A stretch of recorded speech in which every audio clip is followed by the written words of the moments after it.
I am Maria Caruso. Some people know me as Maria Angelica Caruso, which is my formal stage name. Mm-hmm. And I am an artist and a creator and a director, an educator, an entrepreneur, an actor. I have a lot of titles, but most importantly, I'm just a person. Oh.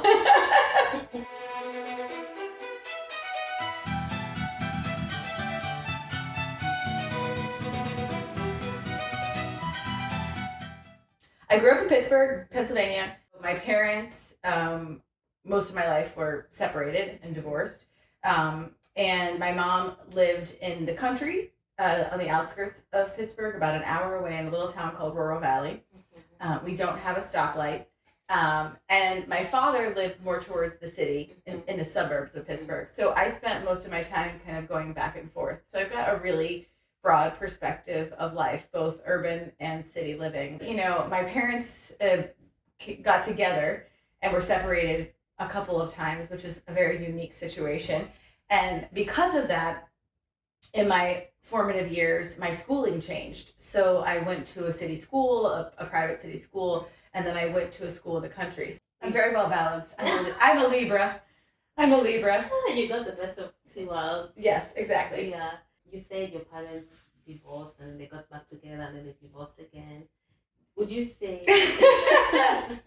Many times, many experiences to the same person. This is the thing that's so crazy.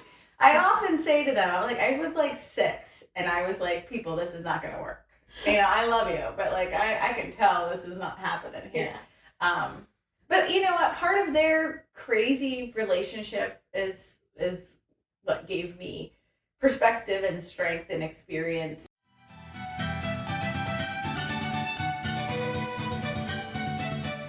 Ballet, to me, saved me, challenged me, pushed me, and shaped me.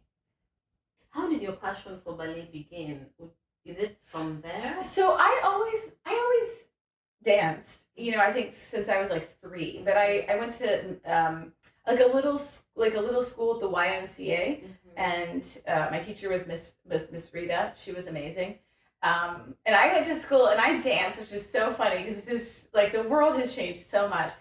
And I tell my students this all the time because they're like, oh my God, like, your teacher had a cigarette in class? And I'm like, yes, like, my teacher, like, it's ballet, it's hard, it's cardio. And everyone's like, do it again, turn one more time. Like, it was just not, like, it was uncommon.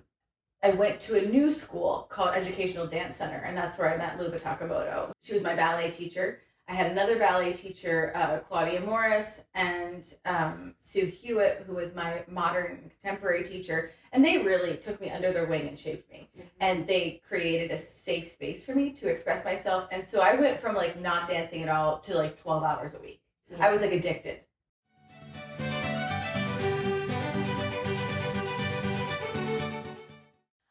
So in love with ballet. You know, there were some tough times in university life. You know, I was because I was larger busted, I was very curvy, and ballet was not going to work out for me. And it was true at the time. After, you know, when I started applying for some of the very classical ballet programs, the summer intensives, you know, I was finding I was having trouble. I didn't have the right body, so I didn't quite fit into the classical mold. You know, I was taken out of things at certain points of my you know, life as a student, where it was like the bodice doesn't fit appropriately. So I was discouraged because I didn't feel like my body matched my level of talent, technique, or passion. And some of my mentors were like, perhaps you should consider modern and contemporary and just walk away from ballet. And that's really what gave light and birth to Bodyography. I was young. That's the other thing. I think people forget that, you know, I graduated high school at age 16 and I had started at La Roche University. I was, you know, I was in a pilot program for young high school students who could also take college classes. I was the first one to do it. And you know, my mom drove me 120 miles a day, 5 days a week, slept in her car. She was a saleswoman, slept in her car 3 hours a night. So my day, I went to a brand new high school for my I took my junior, senior year in high school and my freshman year in college all in 1 year. So I was 15 when I started. So by the time I graduated high school at 16, I already completed my freshman year in college. So that's whenever I decided I needed another experience outside of La Roche. And it wasn't that I didn't love La Roche, it's just that I needed to broaden my horizons. And I went to Florida State University. As a 16-year-old, I still wasn't fully developed. My body was changing. At that point in my life, at age 16, I started having male professors. And as many people know, in the classical ballet realm, it remains to be male dominated from a directorial perspective. The female form in classical ballet, there are some perspectives that it should look a certain way, petite, ethereal, and I fit that at age 16, but once I turned 17 and once I started developing, it was different. And I really struggled. At one point in time, I had scheduled a consultation for a breast reduction. Wow. And my professors said, no, the female professor said, you're not going to do this. Like, this is like, you will find your place one day. And I came to realize I just had to create the place. So is there a person you would say helped you embrace your body back then? The three people that I mentioned, Luba Takamoto, Claudia Morris, Sue Hewitt, were my mentors that really, my early mentors in high school. In the university realm, Angelica Austin, who was one of my ballet professors, Curry Logo, who was the costume designer at our university, Linda Davis and Jaole Zolar, both my modern professors. I feel like I've performed all over the world, and I feel like on my list, like Australia just hasn't been touched. That is like one of my bucket list kind of places. I performed in South Africa. Oh wow! I did, yeah. I went on a safari in Africa. We tried planning something. Kenya. And I got pregnant, and then we just went down the drain. She went down the drain, giving birth. That's okay. No, hey, we'll take a baby over any day of touring. We will do that, which is a huge blessing. We'll do that. But on the top of my list, I would definitely say South America, like in Brazil in particular. I've really fallen in love with the people, the culture. I have two Brazilian artists in my company. I definitely have a soft spot there. It's like every country I go to, I just find something. I don't know. I find it different, but just wonderful. When I was in my last semester at Florida State, a dance company called Dance Theater of Harlem came to the university and did a scholarship audition. And Dance Theater of Harlem was founded by Arthur Mitchell. And he was the first Black dancer, principal dancer at New York City Ballet. And he then evolved and started Dance Theater of Harlem. I got a scholarship. I went to the summer intensive, and I was in love. I just was like, wow, I can have breasts. This is fantastic. And I'm like, my rear end is not a problem. How fantastic. So there I just felt so nourished, and I was like, I love it here. And it really inspired me to want to create an environment, not just a company that was just not that everybody was welcome. Different shapes, and it was a choreographic responsibility that to make all these bodies and all these humans make sense on stage. And we didn't just do classical ballet. We did all genres, hip hop, pedestrian movement. We kind of like fused it all together. That's kind of where that idea was born. I probably would have stayed at Dance Theater of Harlem had I not needed to go back to finish. I needed to finish my degree. And I just so happened to be at LaGuardia Airport, and there was a perfume store going out of business. and it was called Bodyography, some sort of Bodyography-esque name. I can't even remember the exact name, but it was spelled differently. But it was like, and I was like, geography of the body. If I take the Y off and put an I there, I'll have a dance company that's focused on inclusivity of not just dance forms, but physicality, humanity, and this could be great. And then I just started the company, and I had nothing. The origins of the company are insane. I think I was teaching at Ballet Academy East in the Upper East Side. I was working a ton of jobs just to like survive and live. So I did an audition, and I had 13 dancers. And I did have another facet of the brand or of the company that I wanted to focus on, which was education. Because at the time there were no certifications to be a professional dancer, and going to college or university was not something that anybody really did. You just kind of went right into professional life. And so I thought Bodyography should also have a stipulation where if you want to be full-time employed, that you should have an undergraduate degree in dance. So, as I auditioned dancers, many of them were graduates of Juilliard or NYU, and I had this great crop of dancers. Like I had 13 dancers. And for our first show, I had no idea how to fund them. So I sold my car. I sold my car to have my first show. And I remember my hometown, my mom and my nonna, my grandparents, came to the show, and they brought cookies because it's a very Pittsburgh thing at a wedding to have a cookie table. And so this was like a dance wedding in New York City. So I had a cookie table, and I spent every dollar I had to pay my dancers.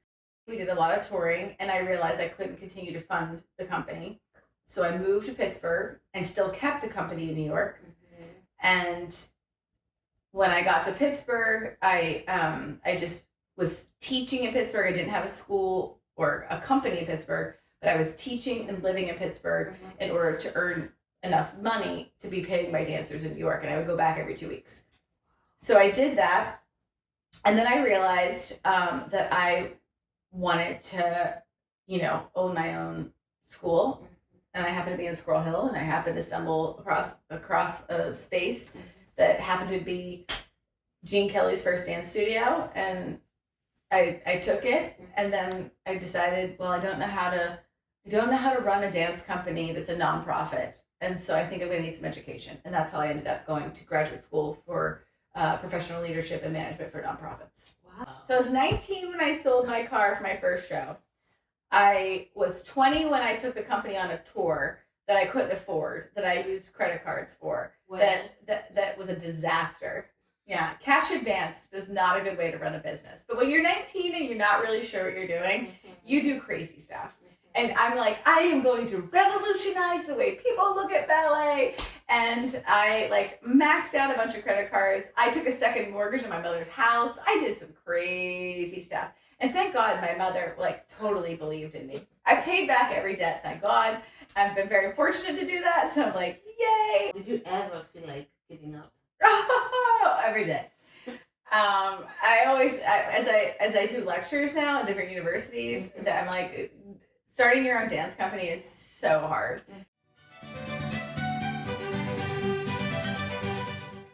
So, I think that one of the blessings of my brand is the intersection with the higher education. So also being a professor, and I'm the director of creative innovative initiatives in the performing arts department at La Roche University. I think that the realities are is that interface with education is what helps propel the idea that the arts are important and they are viable. And, I really have tried to talk the talk and walk the walk by offering scholarships in every country and every place that I've been. Your legacy, what do you want to be remembered for? I would just like to be remembered for my energy and my kindness and humor and compassion. I want to be remembered that the light in me will continue to shine in the light of others who I've touched. Metamorphosis is a really intense piece. And sometimes I'm always like, oh, I don't know how this is going to be received. The encouragement that I received to be fearless in presenting my work in other places was when I was in Brazil at a place called Dom Bosco, which is a social service organization that focuses on youth and children in some of the most underserved communities in Sao Paulo. And it's run by an amazing priest, Father Rosavino. And I had this opportunity to perform, and they were like, we were going to bring all the children in, and we're going to have you perform in this gymnasium. So your stage is a basketball court. And I'm like, well, that's a really big stage, but we'll do it. And we have too many children that want to see you, so we're going to divide it up into two groups, 600 and 600.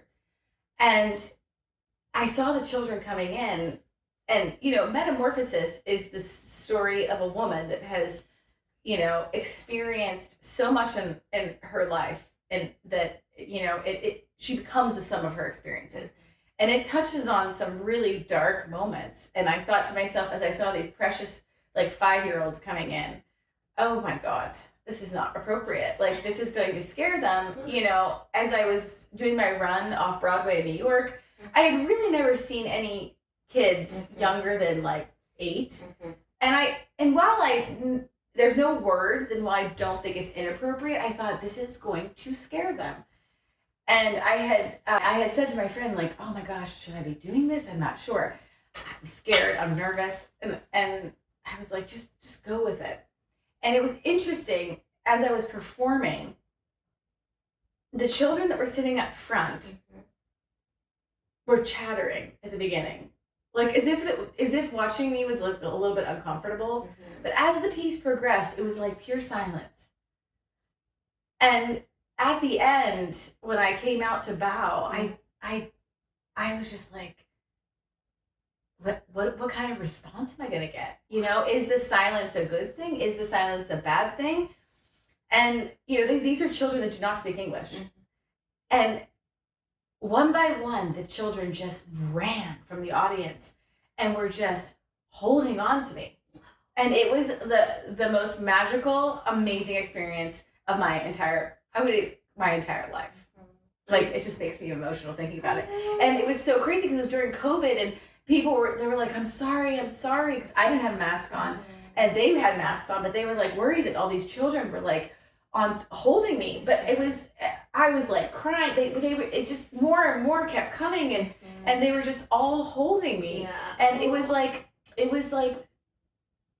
they could feel all the same things. Yeah. And I think there's something to be said about art and experience, and about being vulnerable on stage and expressing yourself in a very real way, and communicating your emotions effectively. And, I think every human experiences anger and fear and confidence and joy, and they're all common emotions. And I think that, sometimes we try to censor that. And what I've learned is that through the work that I've done in the nonverbal art form of dance, that the art form of dance is the censorship, that taking the words away and letting the whole body fully express itself is something that's appropriate for any human being, no matter the age, and could be completely impactful. It's because every performance is a blessing. To be an artist, to me, is a blessing.